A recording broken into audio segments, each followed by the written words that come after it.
এটা Indian Jaflong 0 point. পানি নাই, ওই সামনে পানি আছে, অনেক ঠান্ডা পানি, কেউ গোসল করে না, একদম কুয়াশা। ওই যে ইন্ডিয়ান ঘর,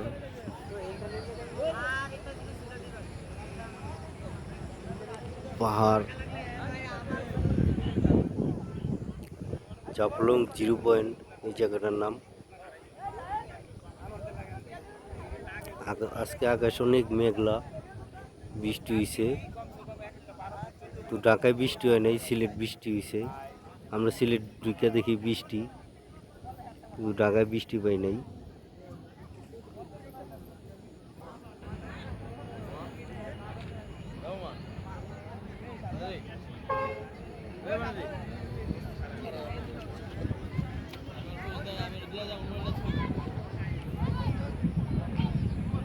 এই যে খাল, আমরা অনেক উঁচায় আছি।